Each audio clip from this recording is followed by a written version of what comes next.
He was the most powerful man in Seattle. She was just a hired worker trying to pay off a secret debt. They fell in love, but the price wasn't just divorce. It was losing his daughter completely and destroying her career. What the CEO discovered about his wife Veronica during the custody battle will shock you. The truth wasn't about the affair, but about his wife's criminal past. The city of Seattle, Washington, is famous for its endless rain and its tech boom.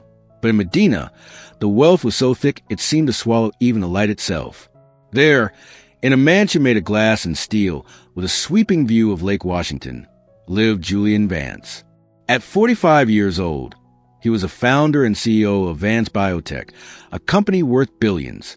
His life was a marble front, cold, flawless, and unbearably lonely. Julian's professional success had a dead marriage to Veronica, a socialite whose only job was to keep up the family's image of power and control every part of their lives, from dinner time to the color of their CA. The air in the Vance mansion had always been heavy, but it changed the moment Lydia Hayes walked through the wrought iron security gate. Lydia, 28 years old, didn't seem to belong in that world. She had the calm and quiet intelligence of a former teacher who valued knowledge over money. She was there to be Chloe's private tutor. But the real, secret reason was her desperate need for a huge salary to pay off an old, dark family debt that threatened to destroy her parents' reputation. That need forced her to be completely private, making her the perfect fit for a job that required total emotional distance. Julian met her in the vast, cold entrance hall. He looked her over with the sharp eye of someone judging an investment. What he saw wasn't just her perfect teaching background. He saw an unexpected calm, a spark in her eyes that had disappeared from his own life years ago. The contract was clear. Lydia would stay 6 days a week, with a private room in the guest wing. The salary was outrageous. "Life here has rules, Mrs. Hayes," Julian began, his voice dry and businesslike, echoing off the marble. "The first and most important one is complete professional distance. You're here for Chloe. My wife, Veronica, is particular. She doesn't tolerate familiarity. You're not a family friend. You're hired help. Keep focused on your work." Lydia nodded, her own voice calm and professional. "I understand my role, Mr. Vance. I'll be strictly professional. My only priority is Chloe's well-being and progress." Still, the tension between them was undeniable. In the following days, as Lydia settled into the mansion's routine, she began to see the cracks in the front. Chloe was a lonely, sad girl, starving for real attention. Julian was an emotional ghost, spending 18 hours a day in his office overlooking the lake, avoiding contact with his wife and daughter. And Veronica was the icy gatekeeper, appearing only to check on Lydia's work, with a look that was a silent threat. The pull between Julian and Lydia started in a dangerous and quiet way. It wasn't flirting. It was two people recognizing each other, both trapped in different cages. Julian in his wealth and loneliness, Lydia in her need and secret. They shared long, unspoken looks about Chloe's future, about a book they both loved, or about the coldness of formal dinners. The breaking point came during a particularly violent winter storm in Seattle. The mansion security system flickered, and a brief blackout plunged the house into darkness. Chloe, who was terrified of the dark, ran into Lydia's arms in the guest wing. Julian rushed from his office to make sure everyone was safe. In the dark hallway, lit only by the flashing blue light of the alarm, Julian and Lydia bumped into each other. It was a first unprofessional touch. Their hands met in the darkness as they searched for the emergency flashlight. The electricity between them was instant and powerful, a spark that went against all the cold marble around them. Julian let go immediately, pulling back as if he'd been burned. "Sorry, Mrs. Hayes," he whispered, his voice rough. "No problem, Mr. Vance," she replied, fighting to keep her breathing steady. But the forbidden rule had been broken. That brief touch was more real than years of living with Veronica. Julian felt a dangerous desire, not for sex, but for human connection, for the first time in 10 years. Lydia, in turn, felt the financial risk pound through her veins, the ruin of a desire that threatened the payment of her debt. That night, under the relentless storm, the lonely CEO and the quiet tutor knew they had crossed an invisible line. The secret of the forbidden affair had begun, and Veronica's time bomb was silently set, ready to explode. The spark exchange in the dark hallway during the storm turned into a slow, burning fire. The Medina, Washington mansion, once a monument to cold formality, now became the stage for a forbidden drama. Julian Vance tried hard to keep a professional distance from Lydia Hayes during the day. In meetings with his wife, Veronica, he was the cold, distant CEO. During Chloe's tutoring sessions, he was the stern father. But the pull between him and Lydia was a force of nature that broke down his executive discipline. The meetings started innocently, but dangerously. Late-night talks in the mansion's glass conservatory after Veronica and Chloe were asleep. These were stolen moments where Julian could, for the first time in years, be open. He talked about the loneliness of his career, the coldness of his fake marriage, and the pressure of keeping Vance BioTech on top. Lydia listened, quietly sharing her own struggles. Not her family's secret debt, but the pain of losing faith in people. What started as intellectual connection quickly grew into something that would ruin them. The first kiss wasn't rushed.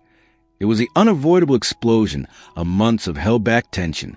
It happened in Julian's office, late at night. Lydia was there to drop off progress reports on Chloe, and Julian was exhausted. The kiss was a mistake, a point of no return that tore apart the professional contract. The contact was a mutual admission that they were both desperate for something real, something that luxury and status couldn't buy. From that moment on, the secret affair took hold. They met in the darkness of Lydia's guest wing, in the rare moments when Julian could sneak away from the master bedroom, or on business trips conveniently arranged by Julian to San Francisco or New York, where they could spend a few anonymous hours in luxury hotels. Every meeting was a high-risk race.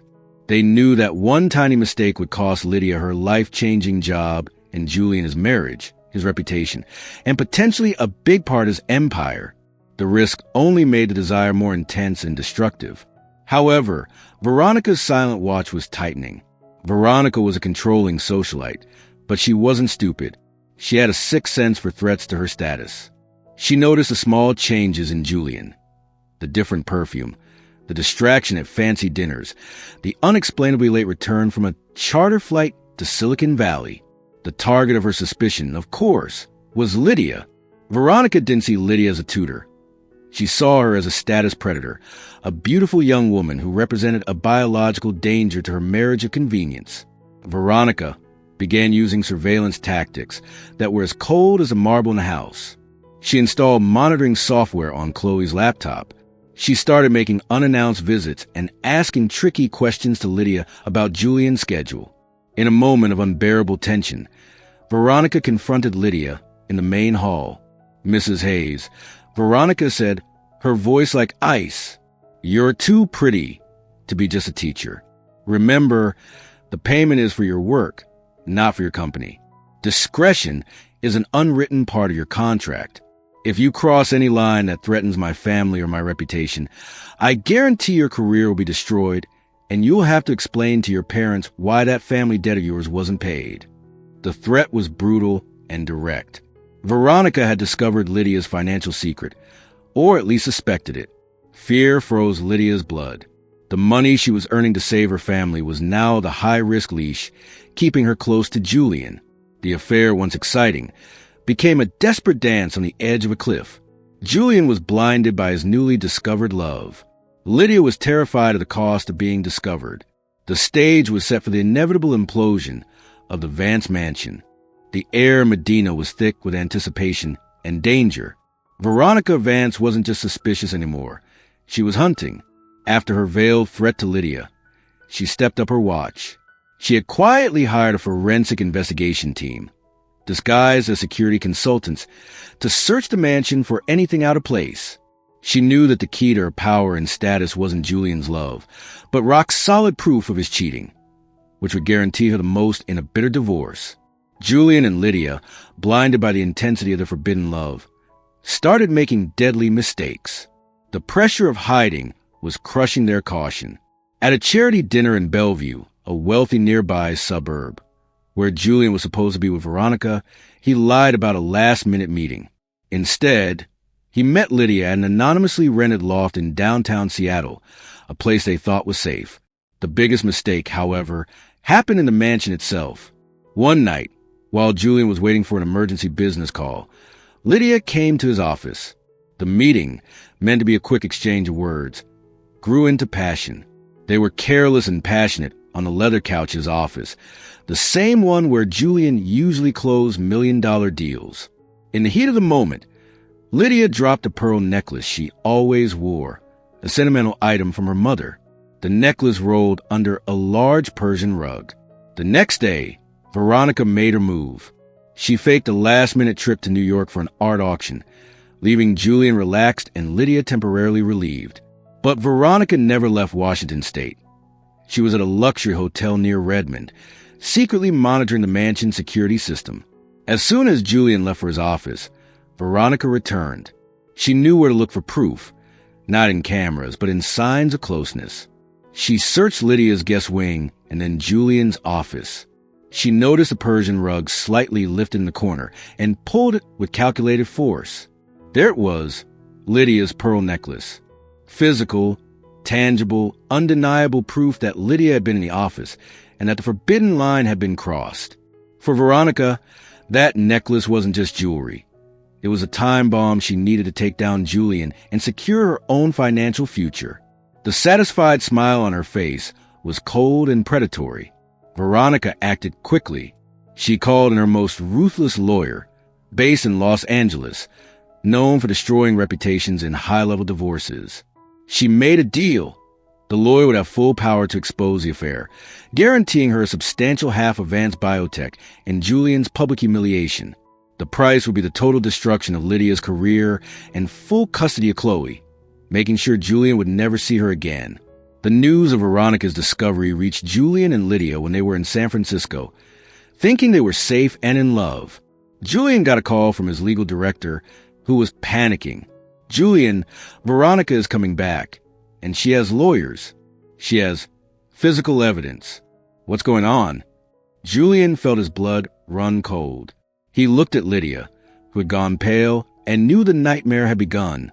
The forbidden love had become the forbidden scandal. Julian's status, Lydia's future, and Chloe's heart were all in Veronica's line of fire. Julian Vance's world didn't crumble, it imploded. Veronica wasn't satisfied with a quiet divorce notice. She used the pearl necklace as leverage to set off a public relations bomb that hit the entire corporate elite of Seattle. The story leaked first to a high society gossip blog in Los Angeles, and within hours, it was in the headlines of Bloomberg and the Seattle Times. Biotech mogul's forbidden affair with his daughter's tutor. Betrayal in the Medina mansion. The article detailed Julian's arrogance in breaking his family's trust, and Lydia Hayes' breach of professional ethics. Julian's public humiliation was immediate. Vance BioTech stock took a sharp 15% drop. The board of directors demanded an emergency meeting, and Julian's reputation as a cold, controlled CEO was in tatters. Lydia was the target of even crueler slander. She was painted as a status predator and a homewrecker who used a child's innocence to seduce a rich man. In less than 24 hours, her teaching license was suspended. The family debt she was fighting to pay became irrelevant. She was now fighting for her own dignity and the right to see Chloe. The peak of the drama came with the battle for custody of Chloe. Veronica, with her Los Angeles lawyer, used the affair to paint Julian as a morally lacking and irresponsible father, arguing that the presence of the tutor mistress exposed Chloe to an immoral environment. Julian, in a law office in downtown Seattle, was unrecognizable. The arrogant CEO had been replaced by a devastated man. He knew he deserved the financial and professional humiliation, but losing Chloe was a price he couldn't pay. Veronica is demanding full custody in the mansion, his lawyer warned. She'll use the evidence of the necklace to prove you violated trust in your own home office. Lydia has to be completely removed from the equation, or you lose custody, Julian. The love, once a source of life for Julian, now became a legal poison that threatened to destroy the only thing that mattered, his daughter. He had to make the hardest decision of his life, break up with Lydia to save Chloe. Julian met Lydia at a quiet cafe near the Bainbridge Island ferry, the last place where they could meet without being followed. Lydia, Veronica has the proof, he said, his voice breaking. She's using you to take Chloe away from me. I have to end this. I can't lose my daughter. Lydia, though devastated, understood the seriousness of the situation. She loved him, but she loved Chloe's innocence even more. The sacrifice was necessary. "I understand, Julian," she replied, tears streaming down. "But promise me one thing. Fight for her. Don't let Veronica turn her into a weapon." The goodbye was a painful sacrifice in the name of fatherhood. Lydia knew that the price of her love was her own reputation. She prepared to leave Seattle and face her uncertain future. Meanwhile, Veronica's manipulation continued. She had the control, custody of Chloe, and the divorce guaranteed. Or so she thought. Julian, now free from the poise of his affair, began planning his defense with a new and dangerous determination. He had lost his love, but he wouldn't lose his daughter. Julian Vance's isolation turned into a cold strategy. Stripped of his reputation in Lydia, he went back to being the ruthless CEO who had built Vance BioTech. The difference? He wasn't fighting for money. He was fighting for custody of Chloe and for justice. Julian knew that Veronica was driven by greed, not love. Their marriage was a financial arrangement from years ago, and Julian suspected that Veronica's coldness hid more than just control. He activated his network of corporate and financial contacts, the same ones he used for mergers and acquisitions, to investigate Veronica's past and secret finances. The goal was to find undeniable proof that she wasn't fit to be a mother. Veronica's dirty secret was buried in her father's real estate deals, a real estate mogul from New York. Julian's team discovered that Veronica had not only signed a prenuptial agreement that she was now trying to challenge, but was also involved in money laundering disguised as art purchases through a gallery she managed on the Upper East Side. The marriage, for a long time, had been the perfect front to protect her birth family from a federal investigation. Veronica's panic and control weren't about Julian. They were about protecting her illegal status. Julian's discovery was a seismic blow. He had proof that Veronica wasn't just cold. She was a financial criminal who used the front of socialite mother for illegal purposes. The climax of the counterattack came at a preliminary custody hearing in King County Court in Seattle.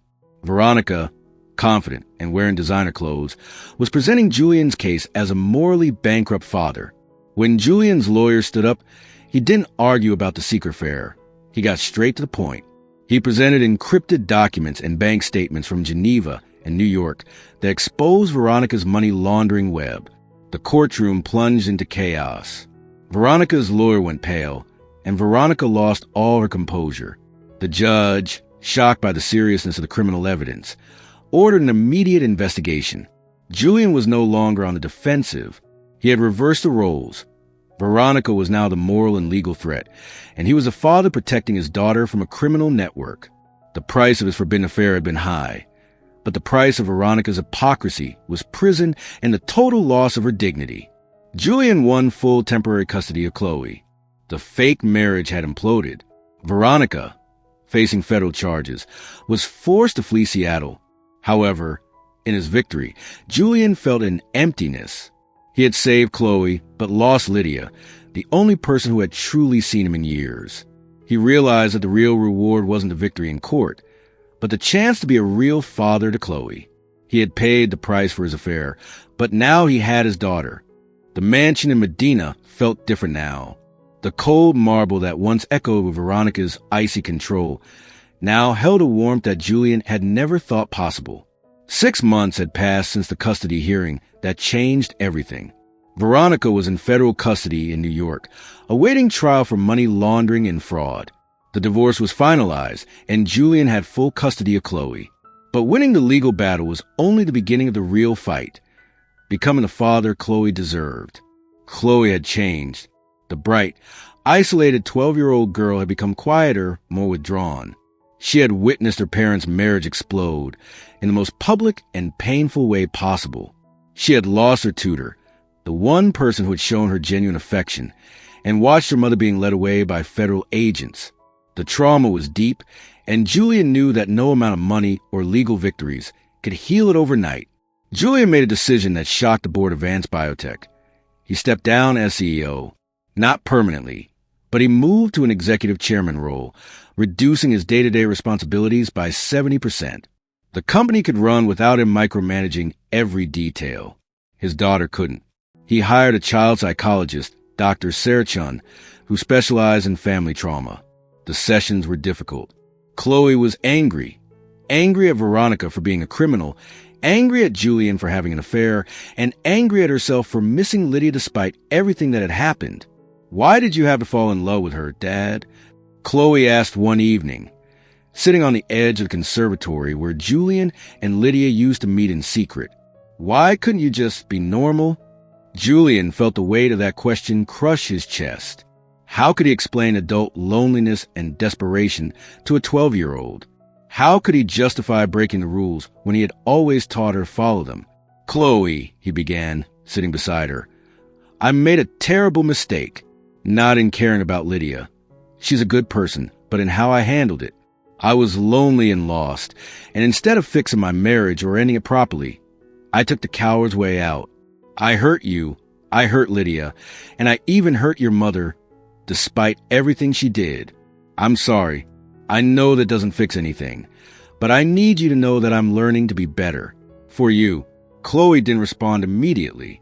She stared out at the lake, the same view that had witnessed so much pain. Finally, she whispered, "Do you still love her?" Julian's throat tightened. The honest answer was yes. He thought about Lydia every single day. He wondered where she was, if she was okay, if she hated him for destroying her career. But he couldn't burden Chloe with that truth. "What I feel doesn't matter right now," he said carefully. "What matters is you. You're my priority. Always." Chloe nodded slowly, and for the first time in months, she leaned her head on his shoulder. It was a small gesture, but it felt like a mountain had been moved. Meanwhile, across the country, Lydia Hayes was rebuilding her own shattered life.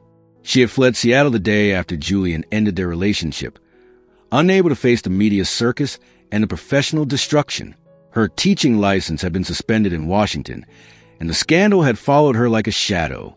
She moved back to her hometown in rural Vermont, a small community where her parents still lived. The family debt that had driven her to take the job with the Vances was still there, but Lydia no longer cared about it with the same desperation.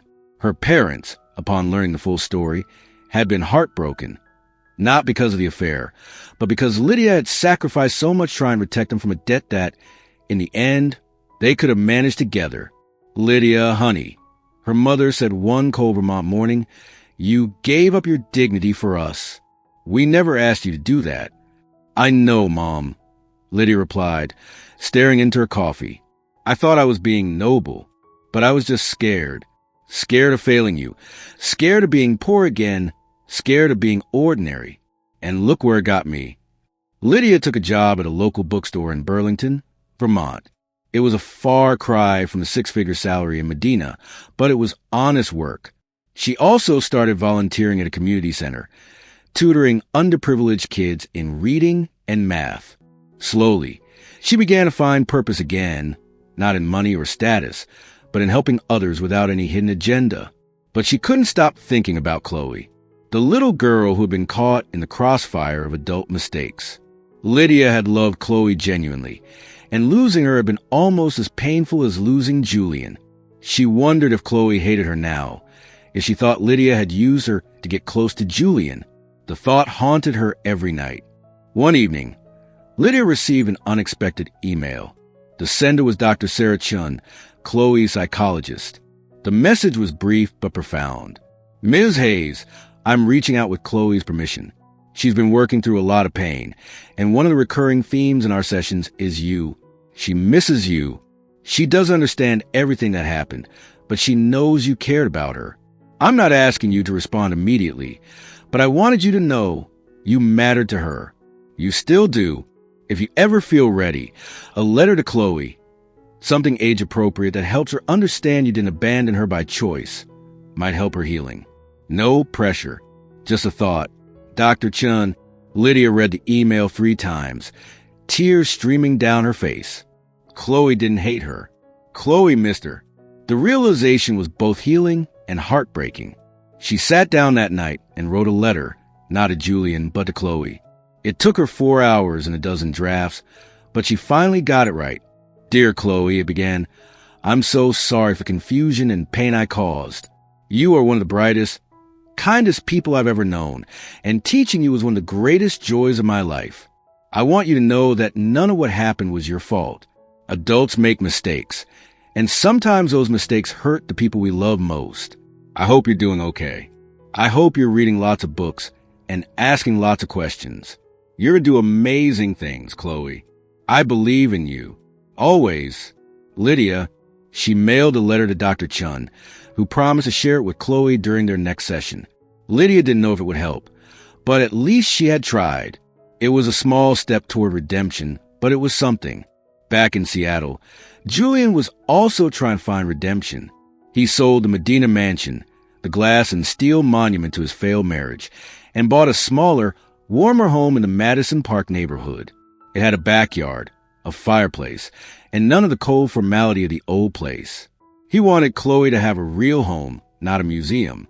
He also started a charitable foundation through Vance BioTech, focused on providing scholarships for underprivileged students pursuing teaching degrees. It was his way of honoring Lydia.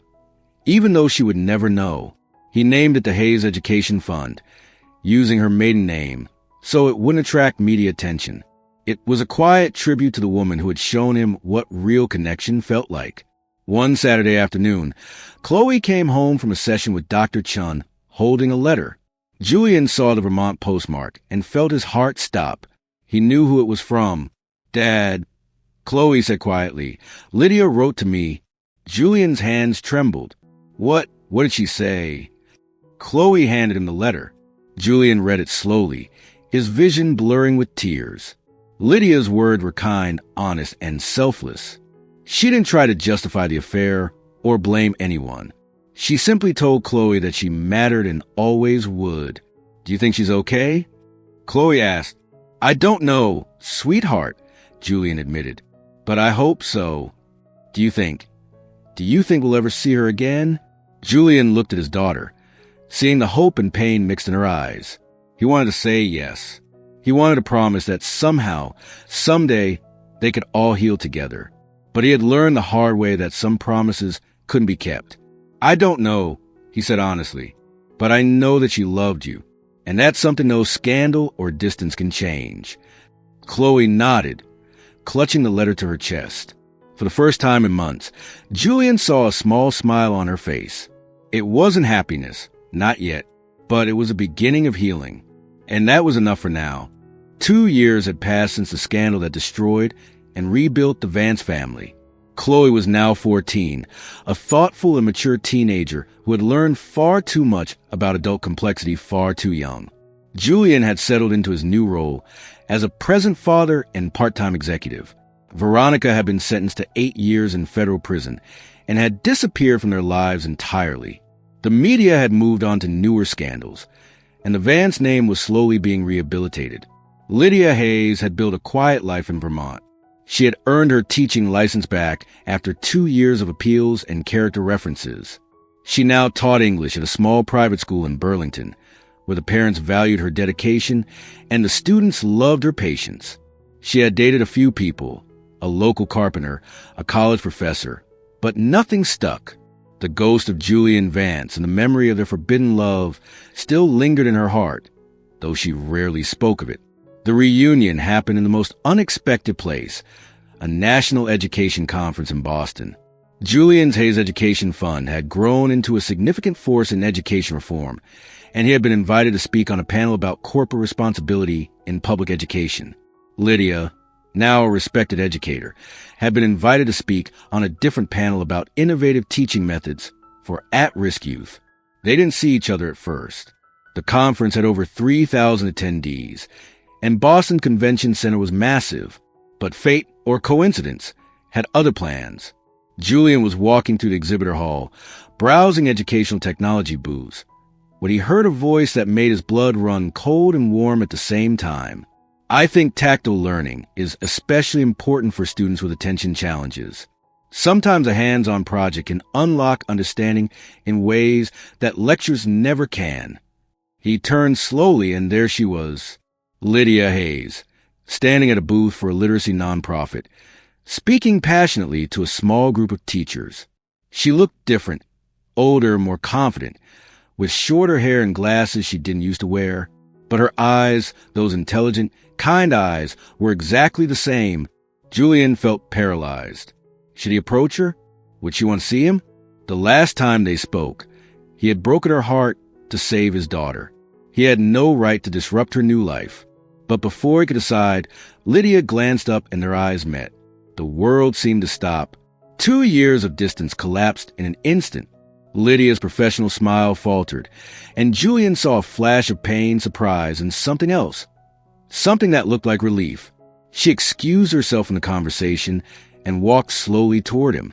Julian met her halfway, his heart pounding so hard he thought everyone in convention center could hear it. "Julian," she said softly, just his name, but it carried the weight of 2 years of silence.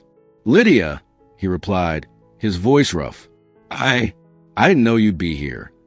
"I didn't know you would either," she said, and then with a hint of her old warmth. "Though I guess I should have. The Hayes Education Fund has been making headlines. Is that named after you?" Julian admitted. "I couldn't use your first name without drawing attention, but I wanted to honor what you taught me. About education, about connection, about being real." Lydia's eyes filled with tears, but she blinked them back. "How's Chloe?" "She's good," Julian said, and he meant it. "She's 14 now. She's strong, creative, and kind. She still talks about you sometimes. Your letter, it meant everything to her." Lydia smiled, a genuine smile that lit up her face. "I'm so glad. I worried about her every day. Is she here with you?" "No. She's in Seattle with her grandmother, Veronica's mother, actually, who turned out to be a much better person than her daughter. But Chloe wanted me to come. She said the work we're doing with the fund is important." Julian hesitated, then asked a question that had haunted him for 2 years. "Lydia, are you happy?" Lydia considered the question carefully. "I'm at peace," she said finally. "I'm not the same person I was in that mansion. I rebuilt my life, my career, my sense of self. I'm teaching again, which is what I always loved. I'm not rich, but I'm free. So yes, I think I'm happy. Or at least I'm getting there." "I'm glad," Julian said, and he meant it, even though part of him ached with longing. "You deserve better than what happened, better than what I put you through. We both made choices." Lydia said gently, "I'm not a victim, Julian. I went into that situation with my eyes open, even if I didn't fully understand the consequences. We both paid the price. But I don't regret caring about Chloe, or about you." Those last words hung in the air between them. Julian wanted to say so much, that he still loved her, that he thought about her constantly, that he had never stopped wishing things could have been different. But he also knew that some things couldn't be undone. Would you want to get coffee?" Julian asked, his voice tentative. "Just to catch up. No pressure, no expectations. Just two people who used to know each other." Lydia looked at him for a long moment, weighing the risks and possibilities. Finally, she nodded. "Okay, coffee. But Julian, I need you to understand something. I'm not that desperate woman with a secret debt anymore. I'm not going to be someone's second chance or redemption project. If we're going to talk, it has to be as equals, as friends, nothing more." "I understand," Julian said, relief flooding through him. "Friends. I like that." They found a quiet cafe a few blocks from the convention center. Over lattes and shared stories, they caught up on 2 years of separate lives. Julian talked about Chloe's progress in therapy, his reduced role at Vance BioTech, and his journey toward becoming a better father. Lydia talked about her teaching job, her volunteer work, and her reconciliation with her parents. "I paid off the family debt about a year ago," Lydia said. "Turns out it wasn't as insurmountable as I thought. My parents and I worked together, sold some property, made sacrifices. We're closer now than we've ever been. Funny how crisis can bring people together. I'm learning that," Julian admitted, "losing everything or almost everything taught me what actually matters. Chloe and I are closer now than we ever were when I was the CEO King of Seattle. I wish it hadn't taken a scandal to get here, but I'm grateful for where we ended up." They talked for 2 hours, and when they finally stood to leave, there was a bittersweet understanding between them. They had loved each other once, in a forbidden and destructive way.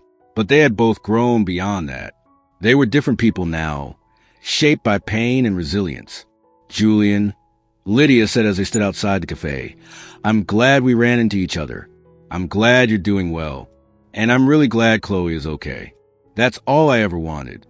"Lydia," Julian said, his voice thick with emotion, "if things were different, if we had met at a different time in a different way." "But we didn't," Lydia interrupted gently. "And that's okay. Some people come into our lives to teach us things, not to stay forever. You taught me about strength and sacrifice. I hope I taught you something too." "You did," Julian said. "You taught me how to feel again, how to be human." They hugged, a long, tight embrace that held 2 years of grief, healing, and unspoken love. When they pulled apart, both had tears in their eyes. "Take care of yourself, Julian Vance," Lydia said. "You too, Lydia Hayes," Julian replied. They walked in opposite directions, back to their separate lives. Julian returned to Seattle, where Chloe was waiting with stories about her week. Lydia returned to Vermont, where her students were preparing for their spring recital. Neither of them looked back, but both carried a memory of what they had shared, not with regret, but with gratitude. 6 months later, Julian received an email from Lydia. It was brief. "Chloe turns 15 next month. I know I have no right to be part of her life anymore, but I wanted her to know I'm thinking of her. If it's okay with you both, I'd love to send her a birthday gift. No strings attached. Just a former teacher who cares." Ed? Julian showed the email to Chloe, who read it with tears in her eyes. "Can she, Dad? Can Lydia send me something?" "If you want her to, sweetheart," Julian said. "It's your choice." "I do," Chloe said firmly. "She was important to me. She still is." Julian wrote back, "Lydia, Chloe would love to hear from you. We both would. Maybe, when you're ready, we can figure out a way for you two to stay in touch. As friends. As family, in a way. Because that's what you were to her. Gee." Lydia's response came an hour later. "I'd like that. Thank you for giving me a second chance to be part of her life. Not as a tutor or a secret, but as someone who genuinely cares. That means everything. Ed." And so, slowly and carefully, the three of them began to rebuild a connection. Not romantic, not forbidden, but something healthier and more honest. Lydia sent Chloe books and letters. Chloe wrote back, sharing her thoughts and dreams. Julian stayed in the background, supporting his daughter's healing and respecting the boundaries that had been set. It wasn't a fairy tale ending that movies promised. There was no dramatic reconciliation, no wedding, no happily ever after kiss. But it was something better. It was real. It was 3 people who had been broken by secrets and scandal, learning to build something honest and meaningful from the ruins. Julian had lost his marriage, his reputation, and the woman he loved. But he had gained something far more valuable, a real relationship with his daughter, and the knowledge that love, real love, wasn't about possession or passion. It was about sacrifice, growth, and the courage to let people be who they needed to be. As Julian sat on his back porch one summer evening, watching Chloe read a book that Lydia had sent her, he felt something he hadn't felt in years. Peace. The mansion in Medina was gone. Veronica was in prison. Lydia was in Vermont, living her own life. But here, in this small house in Madison Park, surrounded by the people and memories that actually mattered, Julian Vance had finally found what he'd been searching for all along. Not power, not wealth, not even love, in the way he once understood it. Just home. He lost his marriage, his reputation, and the woman he loved. But what Julian Vance found in the ruins was worth more than all his billions. This unexpected ending will change how you see redemption. Hit that subscribe button for more powerful true stories.